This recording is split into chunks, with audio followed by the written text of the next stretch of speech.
En realidad, después de esta presentación de verificación, de reporte y verificación, hablaremos sobre el enfoque multiescala del Sistema Nacional MRV y de algunos otros retos principales que tiene. Y después viene una parte súper importante que son las sinergias que puede tener el sistema con otras iniciativas de monitoreo.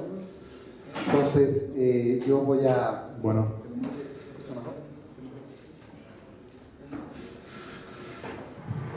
Ok, entonces voy a abordar de manera muy rápida esta parte para que tengamos más tiempo de la discusión, ¿no? Una de las ventajas de hacer este tipo de tallercitos es que, como lo señalaba el ingeniero Germánico, pues vamos a partir de la misma línea de conocimiento y de información, ¿no? Déjenme platicarles que ayer nos aburrimos mucho con muchas especificidades del Sistema Nacional MRV, pero al menos espero que se haya transmitido un poco, pues sí, la complejidad que tiene en términos de las estimaciones y el tiempo, los tiempos, ¿no? Osvaldo mencionaba, para el Sistema de Estimación de Biomasa y Carbono son 22 días, para la evaluación de exactitud temática nos llevamos 4 meses con 14 personas de INEGI, las estimaciones que hace César no son triviales, hay una serie de procesos que son complejos, ¿no? Entonces, yo quisiera iniciar con una anécdota. Hace unos meses me enviaron un correo de la UAI, no voy a decir nombres para que no se enoje la otra dirección, pero me mandaron un correo, ¿no? Diciendo favor de realizar las estimaciones de las reducciones de emisiones para el indicador tal del proyecto de bosques y cambio climático, ¿no? Para el día, me dan 2 o 3 días, ¿no? Casi para el día de mañana. Entonces, si hubiese estado aquí esa persona, pues entonces, en aquel momento yo me imaginaba, bueno, tal vez el compañero se imaginó que yo una tarde fresca me iba a salir allá a los meses de concreto, voy a sacar mi libreta y me iba a poner a hacer mis cálculos, ¿no? Para el otro día responder sobre la reducción de emisiones. Entonces, una ventaja es esa. Vamos a ver cuáles son los compromisos de reporte y cuáles son, y qué es un poco la verificación. Ok, ya les platicó Osvaldo ayer cuáles son todos los reportes que hemos realizado, básicamente 2014 a 2017, el nivel de referencia de emisiones forestales de México como parte de los 4 requisitos de México para entrar al mecanismo RED, el primer INEGI o INEGEI, que fue el primer informe bienal de actualización, también ante la convención, se proporcionó información importante para la contribución determinada a nivel nacional, prevista y determinada a nivel nacional, y también aportamos información para las secciones de biomasa y carbono del Forest y también para el enfoque de contabilidad de la iniciativa de reducción de emisiones. ¿Cuál es el estatus de estos reportes que faltan? Miren ustedes, el INEGI USCUS para la sexta comunicación ya está completado.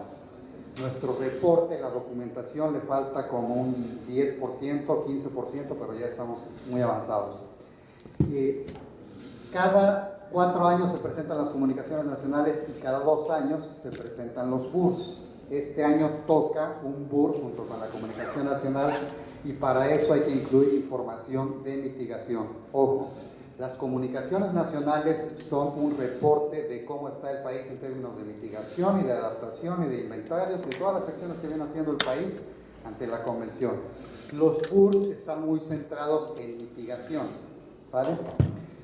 Luego, ya actualizamos los niveles de referencia que les mostró ayer Osvaldo para la iniciativa de reducción de emisiones para estos 5 estados, la península de Yucatán, Chiapas, más Jalisco. César se divirtió bastante en los últimos meses en eso. Y estamos calculando, actualizando el potencial de reducción de emisiones ex ante, es decir, vamos a calcular en cuánto resultarían los programas de inversión del aire en términos de la reducción de emisiones. Y tenemos ahí muchos reportes relacionados con mitigación, como bosques y cambio climático, fortalecimiento empresarial, países productivos forestales, que ustedes lo conocen muy bien, el TPS, y algo muy importante que voy a dedicar un poquito de tiempo es la planeación de la NDC. Sale. Creo que la siguiente. Ok, miren ustedes, estos son los compromisos de reporte que tenemos de una manera ilustrativa. Lo fundamental no es RED, ni es bosques y cambio climático, ¿no? Perdón, pero no es lo fundamental. Lo fundamental son las comunicaciones nacionales, los informes finales de actualización que tenemos que presentar como país firmante de la Convención, y además la planeación, el monitoreo y la evaluación de la contribución determinada a nivel nacional. Sobre esto podemos construir después todo lo demás. Por ejemplo, el nivel de referencia para red, el reporte nacional para red y un buen de otros reportes tanto a nivel nacional como a nivel subnacional. Por ejemplo, el Forest Resources Assessment, aquí está Proyecto de Bosques y Cambio Climático, por aquí está la UAIP, aquí está el pago basado en resultados del BID, que tiene su... todo el mundo quiere reducir emisiones, ¿no? Está también la IRE, está también los proyectos del FIP, naturalmente fortalecimiento empresarial en paisajes productivos forestales y el RPD ISPL. Y hay un chorro más de iniciativas potenciales, ¿no? Red Removers, la Iniciativa Internacional para el Clima, California, con todo el mercado de California para reducciones de emisiones. Estas son iniciativas potenciales, ¿no? Que aún no están en marcha. La siguiente es esa. Entonces, miren ustedes, siempre decimos de manera ilustrativa, ¿no?, que el Inventario Nacional de Emisiones de Gases y Compuestos de Efecto Invernadero es la madre de todas las cosas, ¿no? Porque sobre esto se puede construir todo lo demás, nos da la información para construir todo lo demás. Y bueno, lo construimos con el Sistema Nacional de Monitoreo, Reporte y Verificación. Bueno, también nos cayó de rebote el TPS, que nos ha causado algunos conflictos. Ok, esta es una gráfica más o menos de cómo están los compromisos, para que tengan una idea, pues, de la magnitud de los compromisos. Entonces les decía, cada 4 años presentamos las comunicaciones, los inventarios. Los BURS se presentan cada 2 años, ¿no?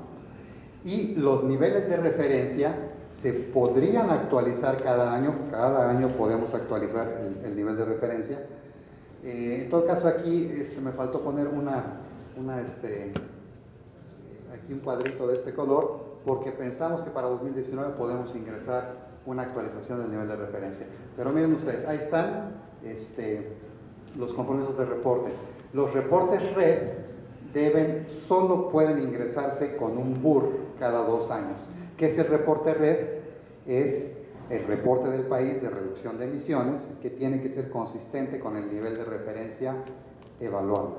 Eso lo presentó un poquito Carmen, no sé si se acuerdan de la gráfica de Carmen, de estos puntos, sacamos un promedio y luego el desempeño del país. La siguiente. Bueno, aquí es importante lo que les decía, los inventarios nacionales retroalimentan a los inventarios para otras iniciativas, y a su vez esas otras iniciativas, o sea, este proceso va a ir retroalimentando a los reportes subsecuentes. Ok, esto es solo para ilustrarles, es una imagen del IPCC de la Convención. Cada comunicación nacional y BUR lleva un proceso le llaman International Consultancy Analysis. Es como un proceso de control de calidad externo. Y aquí es algo importante, que el reporte nacional red es una parte de los compromisos, y les decía, solo puede incluirse con los informes bienales de actualización. La siguiente. Esta es una ilustración de más o menos cómo está la cosa. Para nosotros, fíjense, nosotros presentamos el primer BUR a finales de 2015. Entonces, a finales de 2017 debimos haber presentado el segundo BUR. Ya llevamos unos meses de atraso. Creo que no va a haber ningún problema, pero pronto ya lo estaremos presentando. El tercer BUR será a principios de 2020, el cuarto BUR a principios de 2022. Entonces, lo que les decía, el nivel de referencia que sometimos en 2014 a la Convención tardó 1 año para ser evaluado. Sobre este nivel de referencia evaluado hay que construir un reporte red que sea consistente con este. Si queremos actualizar el nivel de referencia y lo sometemos, digamos, lo hubiésemos sometido a principios de 2018, tenemos que esperar 1 año para que se evalúe, y después al próximo BUR, que sería el tercero, meter el reporte red. Entonces, fíjense que no es tan sencillo, la Convención nos impone su ritmo, ¿no? La siguiente. Ok. Vamos a hablar, voy a dedicar más tiempo a este tema de la NDC. Entonces, México se comprometió ante el mundo a reducir en 22% sus emisiones de gases de efecto invernadero. Luego hablaremos de emisiones de contaminantes de vida corta, pero ahorita vamos a centrarnos en gases de efecto invernadero, que es lo más importante. Tenemos una meta no condicionada, es decir, es de a fuerzas, de reducir el 22% de 973 millones de toneladas que estaríamos emitiendo a 2030. Si nos dieran financiamiento externo y transferencia de tecnología, podríamos incrementar esa meta hasta el 36%, esa se llama la meta condicionada de la NDC. Entonces nos comprometimos ante el mundo, vamos a concentrarnos en esta cifra, menos 22%, que es, la diferencia de esto son como 211 millones. 211 millones, ¿ya lo ven? 973 menos 773 son 211 millones. La siguiente. Ok, entonces ya se los mostramos, pero lo que les quiero resaltar es que fíjense, los más contaminantes son obviamente el transporte, la generación de energía eléctrica, la industria. El sector agropecuario, según el inventario anterior, emitía el 12% y el sector USCUS, dentro del cual está el sector forestal, solo emitió el 5%, ¿sale? Pero fuimos capaces de absorber el 26% de las emisiones totales. Según los axiomas de Peano y el teorema fundamental de la aritmética, eso nos da que somos un sumidero neto por cerca del 21% de todas las emisiones de todo el país. Es decir, el sector forestal es capaz de absorber todas las emisiones de la energía eléctrica, la generación de la energía eléctrica. Ojo, somos un sumidero de carbono, pero ese sumidero de carbono puede estar disminuyendo su capacidad de absorción. Esto lo vamos a ver más adelante. O creo que ya se los enseñó Osvaldo. Sale. Entonces, miren, este es el escenario business as usual, significa línea base, ¿no? Entonces, de 2013 teníamos una tendencia de incremento de esta magnitud. Entonces, hicimos una proyección, el INEC hizo una proyección de esta forma, y esas serían las emisiones que estaría generando el país si no se hiciera ninguna otra acción, ¿vale? Entonces, en 2030 tendríamos 973 millones de toneladas de dióxido de carbono. La meta es reducir conforme a este comportamiento. Este es el escenario con la meta. Fíjense que hay un pico, ahí donde la pendiente es cero para los matemáticos, en 2026. Entonces, de 973 millones de toneladas vamos a reducir hasta 762. Ya dijimos que son 211 millones. Un 22%, 211 millones de toneladas. Quiero resaltar que este verdecito es el sector forestal. Son cerca de 50 millones de toneladas nuestro compromiso de reducción para 2030, en ese año nada más. En ese año. Esto equivale casi a la cuarta parte del compromiso que tiene el país, es decir,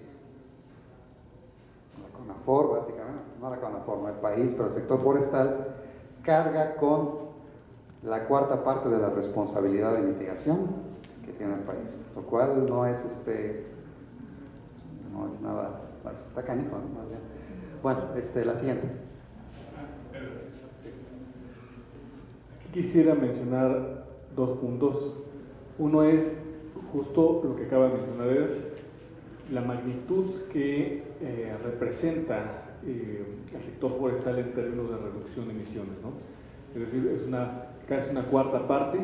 Y por otro lado, también el tipo de acciones que se está solicitando para lograr esa reducción son metas muy grandes. Una es una tasa cero de deforestación, que más adelante lo va a mostrar Eder, y el otro es también un incremento en los acervos.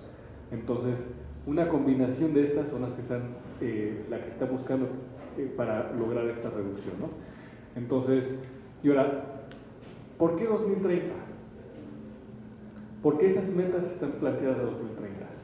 Porque hay estudios que muestran que para que la temperatura a nivel global no incremente en más de 2 grados centígrados hacia el año 2100, en realidad todos los países tendrían que estar empezando a reducir sus emisiones hacia el año 2030 y lograr un equilibrio de 0 emisiones hacia el año 2050. Entonces, en realidad esa es la meta que existe, porque sabemos que ya va a incrementarse al menos 2 grados la temperatura global a nivel del planeta para el año 2100 y por lo tanto los modelos climáticos lo que estamos hablando es que 2030 es el punto de inflexión, 2050 todos los países tendrán que estar en equilibrio. Entonces es una meta muy ambiciosa.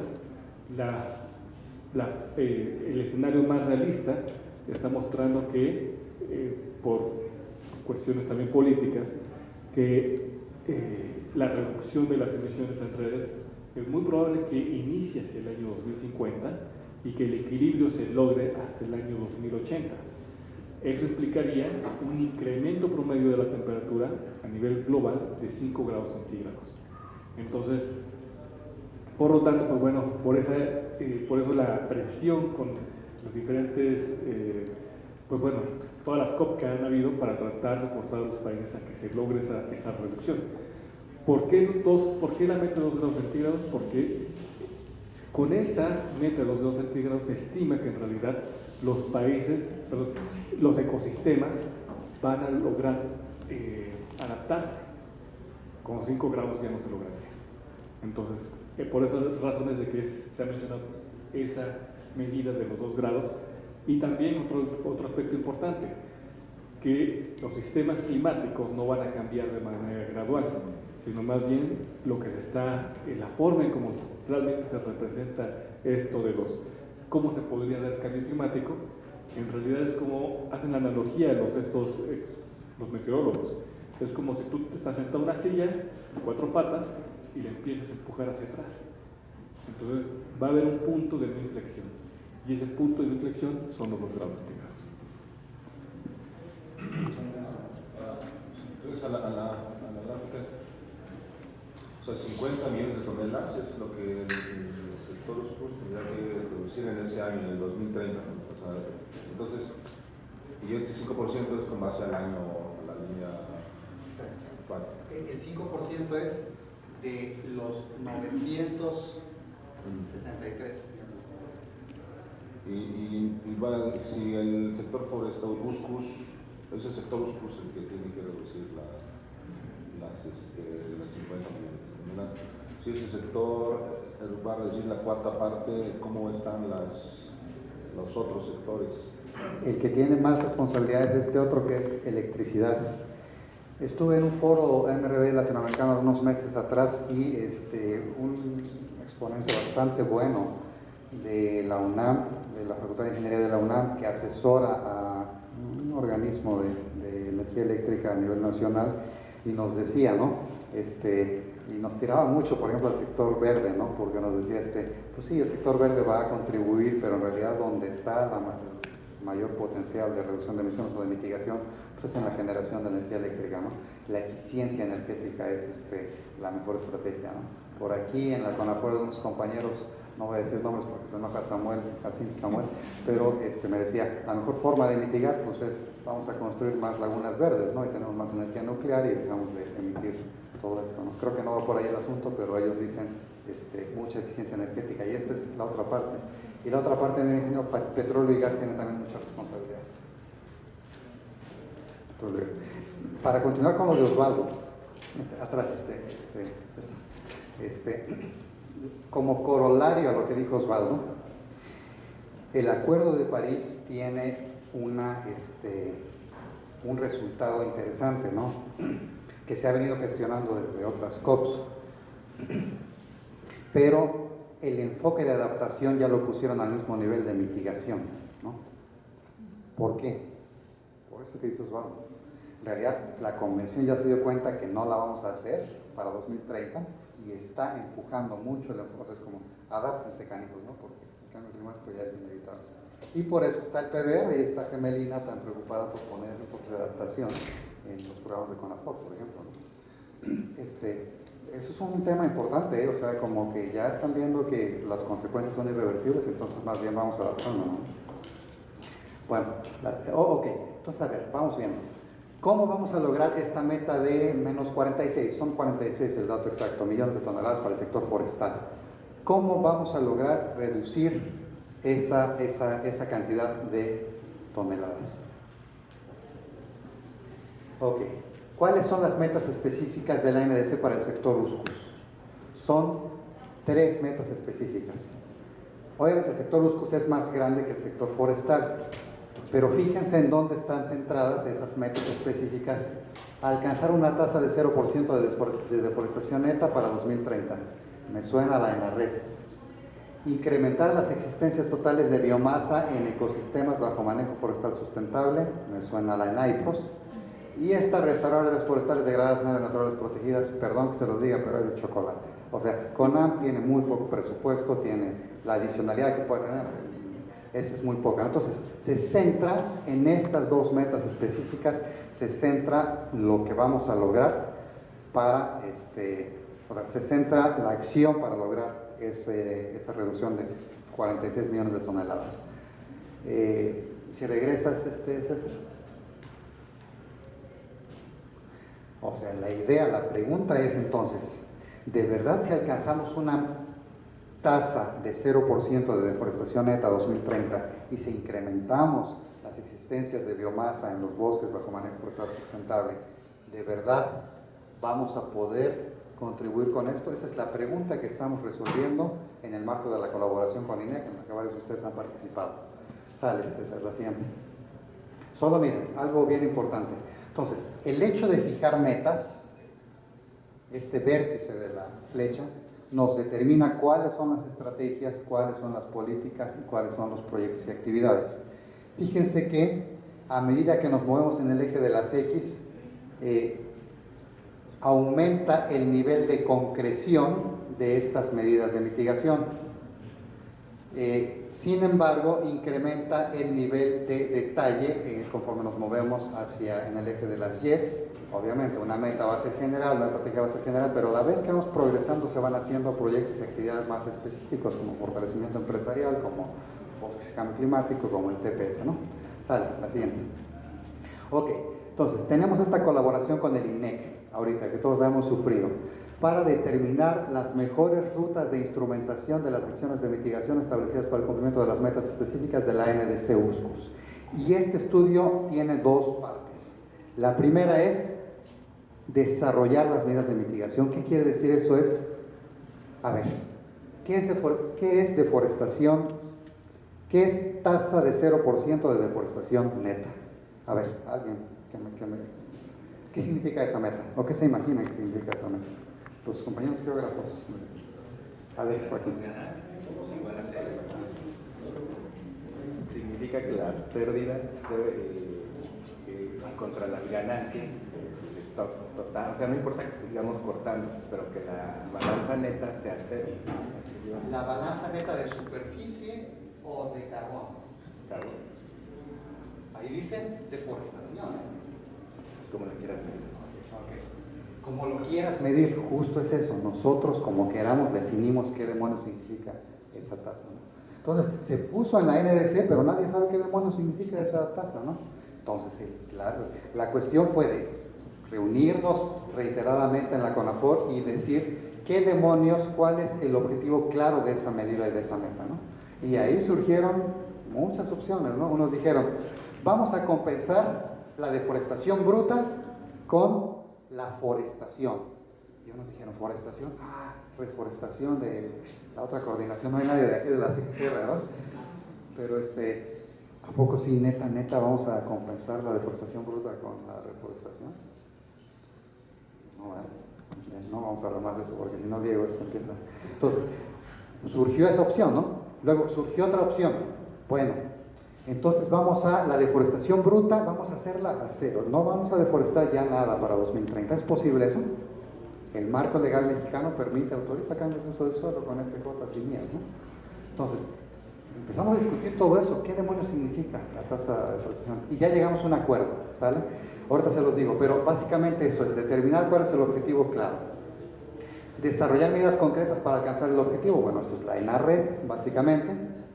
Identificar y obtener información de base necesaria para determinar el impacto en las proyecciones a 2030, es decir, cuánto, de acuerdo a esta definición de que la deforestación, bueno, ya se las digo, pues la definición de alcanzar una tasa de 0% de deforestación neta a 2030 significa, primero, que vamos a reducir la deforestación bruta hasta donde sea posible, hasta donde podamos.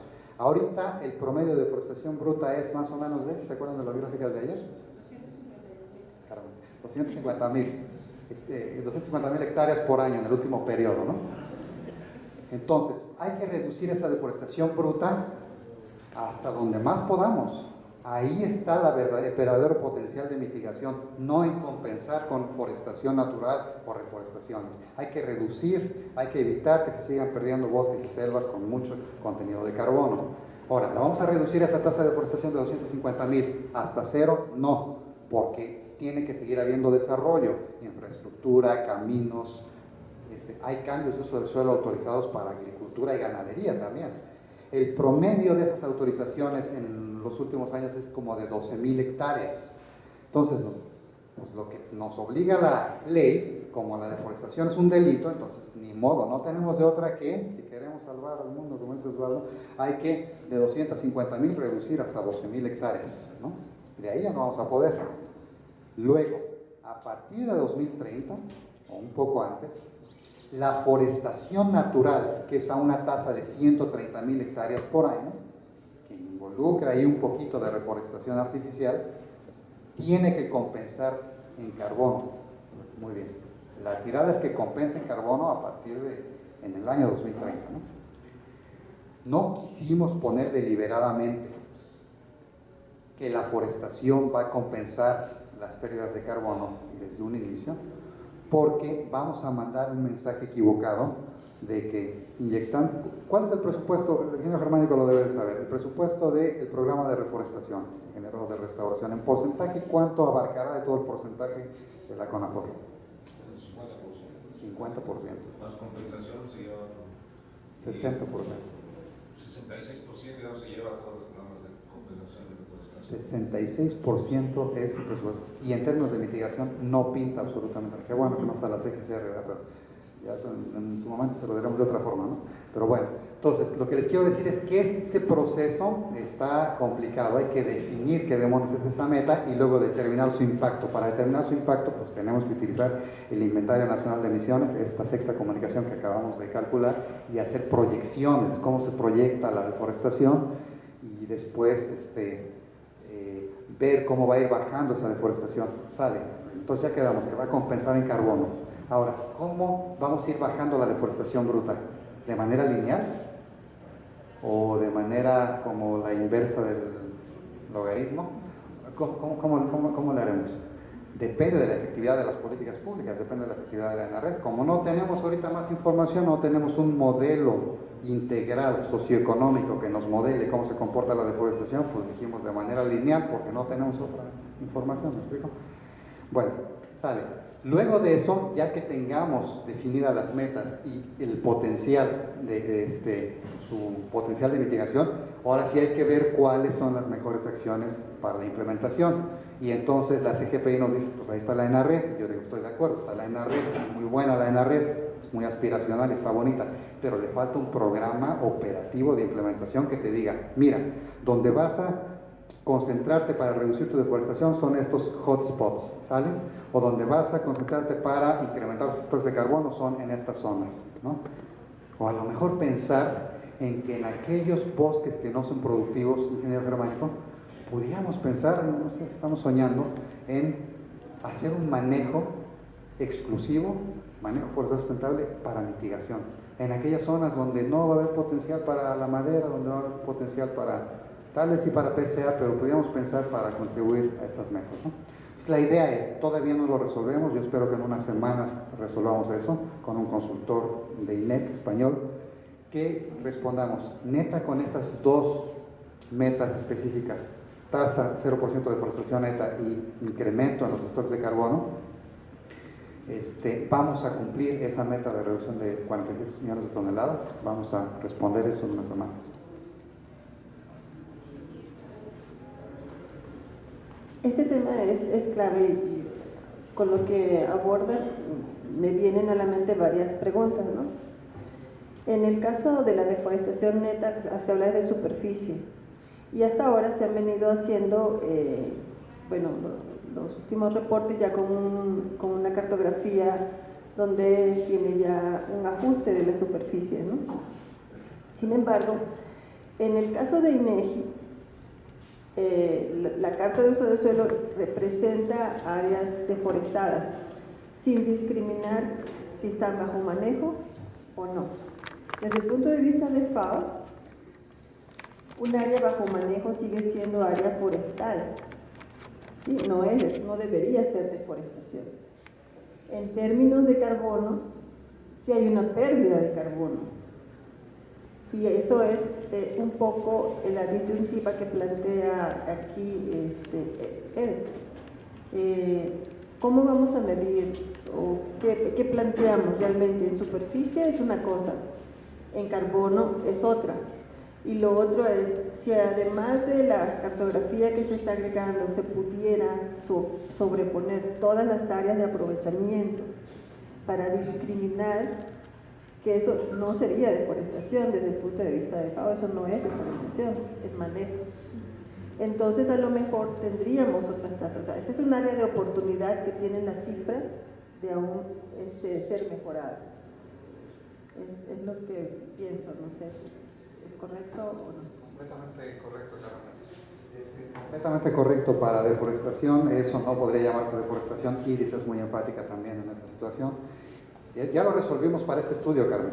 Fíjate, esta meta de incrementar las asistencias totales de biomasa en ecosistemas bajo manejo forestal sustentable, Iris ya sabe cuáles son las 4 submetas específicas o 4 líneas de esa meta que viene en el examen que vamos a hacer en un ratito. ¿Cuáles son, Iris?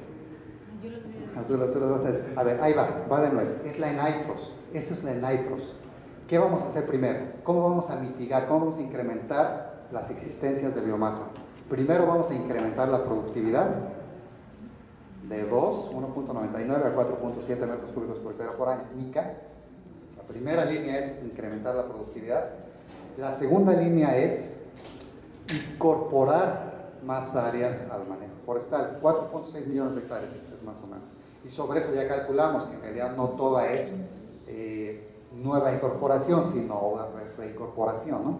Estamos contemplando todo eso. La tercera línea es incrementar las plantaciones forestales comerciales a una tasa que ya nos corrigió el ingeniero Hugo de 12.000 hectáreas por año más o menos, ¿no? Y la cuarta línea, Carmen, en realidad es aumentar la producción. Entonces, antes esta meta se llamaba aumentar la producción y productividad. Y el consultor español nos dijo, pero eso no es mitigación, si vas a sacar más madera, pues no vas a mitigar, ¿no? Entonces tenemos que contemplar que la ENAIPROS considera extraer más madera, ¿sí? Y eso va a ser contra mitigación, ¿está bien? Y ya lo calculamos. Pero eso que se extrae más de madera en virtud de esta meta de producción, ¿de cuánto es? Ya no me acuerdo hay una meta de incremento de producción, yo esta no la tengo.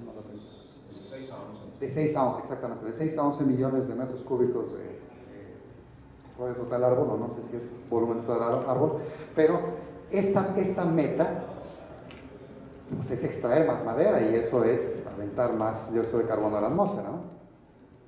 Pero esa meta se ve compensada con el incremento de la productividad, con incorporar más áreas al manejo, con las plantaciones forestales y con el beneficio de reducción de la deforestación y de la degradación que tiene el manejo forestal. Y se ve compensada con creces. ¿Eso no va a depender del destino de la madera? ¿A qué uso se le va a dar a esa madera? Es otro tema bien bonito que no estamos ahorita en condiciones, Carmen, de hoy, pero ¿qué pasaría si toda esa madera se destinara a productos de vida larga, ¿no? Por ejemplo, pues todavía mitigamos más, ¿no? Sí, completamente de acuerdo. No está contemplado, Carmen, pero por ahí hay que anotarlo, a veces así me para decírselo a Juanjo, ¿no? Para considerar eso que quede en el reporte al menos. Sale, la siguiente, porque ya me tardé, entonces soy bien chorero, ¿no? La siguiente. Ok, vamos. Entonces, más o menos esos son los compromisos de reporte. Vamos a entrarle súper breve a verificación. Entonces, verificación, definición de la NRD es esto. Se refiere a la evaluación a través de controles tanto internos como externos para, de la exhaustividad de los principios de la convención o de la información reportada mediante un proceso independiente. Esto es importante. Miren, por ejemplo, para la revisión externa, pues nos ha revisado, ha habido procedimientos de aseguramiento de la calidad, de control de la calidad del INEGEI, del BUR, del nivel de referencia, mediante este proceso que se llama International Consultation and Analysis, ICA. Ahora, sí tenemos procedimientos de revisión interna, que son independientes a nosotros. O sea, César, Rafa, todo, Carmen, hacen procesos de control de calidad en las estimaciones. Pero como es un proceso independiente, estamos hablando, INEC nos revisa las bases de datos. INEGI tiene un proceso también de control de calidad y tenemos los mecanismos de coherencia y consistencia científico-técnicas que les explicaba el día de ayer. Entonces, básicamente eso significa la verificación. Y en el nivel subnacional, entonces es cómo el Sistema Nacional de MRB facilita la verificación que van a hacer estos organismos a los reportes que van a tener los estados y la federación de manera conjunta. ¿Sabe cuáles han sido las principales observaciones a los reportes que hemos tenido de esos verificadores o evaluadores externos? Básicamente pueden sintetizarse en estas 7 observaciones que nos han hecho los reportes, que son fallas, o no fallas, pero áreas de oportunidad.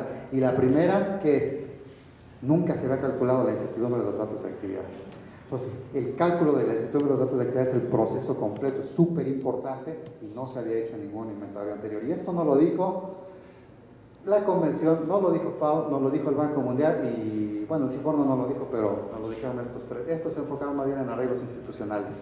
Y tenemos una serie más de otras observaciones. Por ejemplo, incluir otros reservorios, mejorar análisis de suelos, no utilizar esta ecuación de Cairns para estimar la biomasa aérea y es súper importante, estimar los factores de emisión con base en las etiquetas de campo. Osvaldo ya les explicó que hubo un problema de diseño del inventario donde cuando iba la gente a campo no se anotaba de manera objetiva qué tipo de vegetación había. Algunos incluían INEGI, otros incluían lo que ellos determinaban en base a la composición florística. Después platicamos más sobre eso. Sale la siguiente. Entonces, la unidad técnica especializada ha hecho esta serie de mejoras respecto de estas 7 observaciones que le han hecho al sistema. Fíjense, en datos de actividad utilizamos entonces ya hicimos la estimación de incertidumbre, básicamente es un trabajo de Osvaldo, o sea, sí, basado en Steve Steeman y Pont-Solopson, pero él se echó la metodología para México. Para factores de emisión tenemos 2 ciclos completos del INFIS, por primera vez se reportan los 5 reservorios y tenemos una mejora en los procesos de estimación. Y ya lo que hace César también se ha mejorado. Hay una automatización de las tablas, lo que les explicaba ayer César, de incluir las áreas insesgadas, análisis de incertidumbre para todos los procesos con este método de simulación numérica y exhaustivos controles de calidad. Entonces, tenemos palomita en 6 de las 7 recomendaciones. Esta no se ha podido completar, ya se están tomando las medidas para el tercer ciclo del inventario. La siguiente, sale. Entonces, las emisiones o las reducciones de emisiones o los incrementos en los stocks de carbono se deben de monitorear, reportar y verificar. Y luego, ¿qué sigue? Registrarlas. Hay que registrarlas, ¿no? Entonces, se está diseñando, y hay algunos pasos importantes que está dando la CONAFOR para un registro forestal de gases de efecto invernadero que va a estar indirectamente vinculado con el Registro Nacional de Emisiones que lidera la Semarnat. Y el registro forestal tiene entonces 2 brazos, que son los 2 brazos de mitigación del sector forestal. Uno es un registro de reducción de emisiones por deforestación y por degradación. Este componente será piloteado en la iniciativa de reducciones de emisiones. Incluye básicamente información por estado, los límites de los estados o de las iniciativas RED, información acerca del nivel de referencia, está desagregado por actividad, por reservorio o pool y por gas. Algo distinto es El otro brazo es el incremento en los stocks de carbono. Ya hay un avance en la plataforma de registro. A ver, déjenme ver si ya hay un avance. No, apenas, no, sí hay un avance para esta versión del registro forestal, y esto es para la norma mexicana 173, que es para registrar proyectos forestales de carbono y certificar los incrementos en los stocks de carbono. ¿Perdón? No, la norma ya está publicada, ¿no? Pero se están dando los primeros pasos. Vamos a hablar de la norma un poquito más adelante. Aquí nace con las sinergias. Sale, la siguiente, César. Ok, ¿por qué hay que hacer un registro, compañeros? Hay que hacer un registro para evitar la doble contabilidad de reducción de emisiones. Para cumplir con el compromiso de la NDC, vamos a ver cuánto mitiga, por ejemplo, la iniciativa de reducción de emisiones, ¿no? Pero ¿qué tal si dentro de Jalisco hay un proyecto que está pagando los británicos de reducción de emisiones, ¿no? Entonces, si es dentro de las áreas de los programas de inversión del aire, Paco, lo que va a terminar pasando es que si nosotros cuantificamos cuánta hubo reducción de emisiones en esa zona para toda la aire y lo registramos ahí, y luego llega por otro lado el ejido de Mascota y me dice, oye, a mí me pagaron tanto y reduje tantas toneladas y me lo pagaron los británicos. Entonces yo aquí hago mi cuenta, 2 millones de toneladas reducidas para todo Jalisco, más tanto para Mascota.